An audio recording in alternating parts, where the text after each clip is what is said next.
Hi everyone, welcome back to the channel.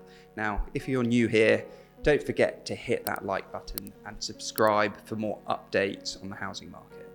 Now today, we're diving into a bold prediction that's shaking the property world right now. Could house prices crash in 2026? Now, according to Economist Fred Harrison, it's a strong possibility. This is Fred Harrison. Fred has a remarkable track record, having correctly predicted the property crashes of 1990 and 2008. What's even more impressive is that he made these predictions years in advance. Now Fred is forecasting another crash in 2026. In this video, we'll explore his theory, discuss how you can protect yourself as a homeowner or a buyer or investor, and uncover the opportunities hidden in Fred's forecasts. But before we dive in, I've spent my life building a UK-wide home buying company, British Home Buyers, nationwide estate agency, British Home Sellers, and my own personal property portfolio. So not only does that give me access to information you probably don't have, but getting this right is crucial to mine and my clients' success.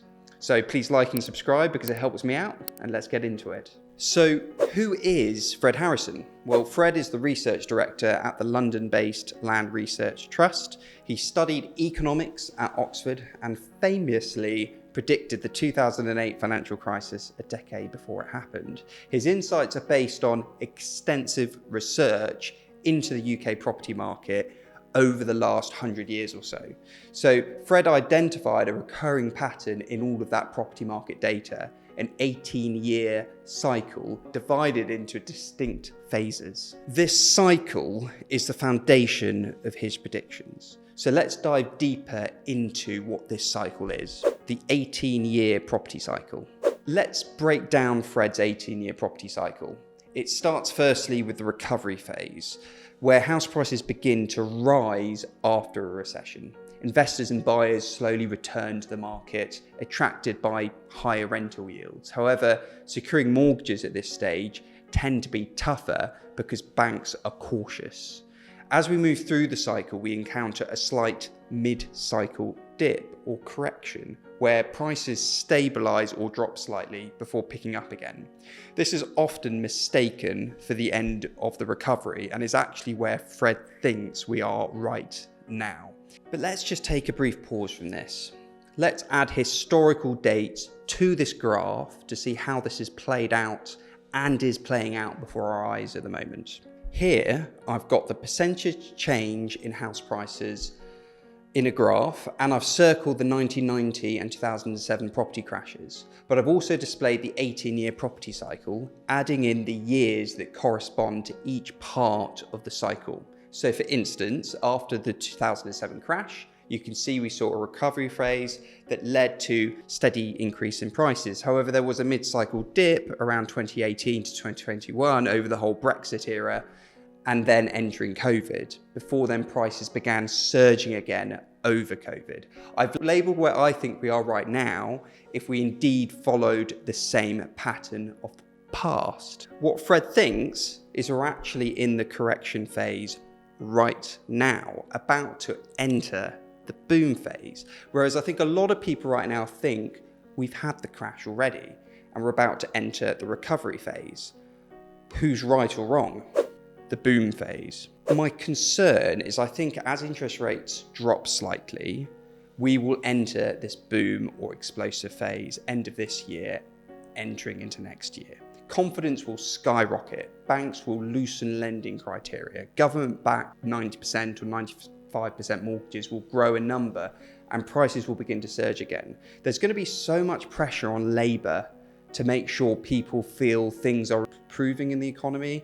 And a big part of that is property prices rising. Media headlines will rave about how soaring house prices have returned. And everyone that right now is concerned about buying will rush to buy, fearing they might be priced out later. This is where the market can become dangerously overheated. Basically, I think into next year, buyers are going to start entering the period of the winner's curse. People buy at the peak just before the market turns on them. When prices start to drop, those who bought at the height suffer the most. Look, Fred could be wrong. And in my opinion, I'm just not sure what will happen, because although it feels like house prices haven't really dropped much over the last year or two, in reality, inflation has hidden the market crash that's already happened. Relative to inflation, house prices have, in reality, dropped about 16% since 2022.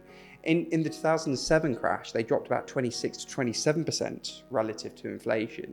And if you think that's bad, the 1990 crash saw prices drop 37% relative to inflation. These aren't the figures you're used to seeing, because the headlines don't take in consideration inflation.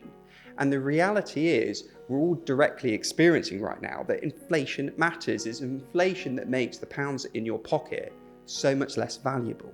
The way you should look at this is, in reality, rather than getting into a debate of if Fred is right or wrong around these predictions, we should ask ourselves, is there a 1%, 10%, 20% chance Fred is right? My view is, even if there's just a 1% chance he's right, I want to make sure I'm making decisions around my home, my property portfolio, that will protect me, even if that 1% chance of house prices crashing happens. Because look, Fred could have guessed right in the past, but what if we're at war next year? What if there's another pandemic? What if the unthinkable happens?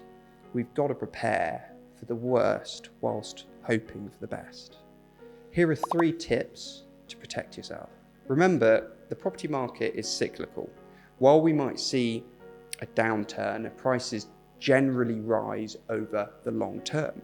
Stay informed, stay prepared, and you'll navigate these changes successfully. Now let's dive deeper into each of these tips of mine. Tip 1, plan for high interest rates. First, planning for high interest rates is essential. Many people overlook this aspect and they're feeling the hurt from it, but it's critical for long-term stability. By modeling your finances around a 6% interest rate, you're preparing for worst case scenarios. This means setting aside a buffer for higher mortgage payments in the future and not over leveraging yourself. Consider using tools and apps to simulate different interest rate scenarios. This proactive approach can save you from financial strain if rates rise unexpectedly. Tip 2, buy below market value.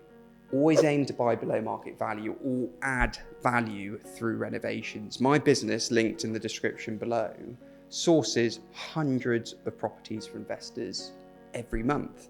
Finding properties that are undervalued or need some work can give you an immediate equity cushion.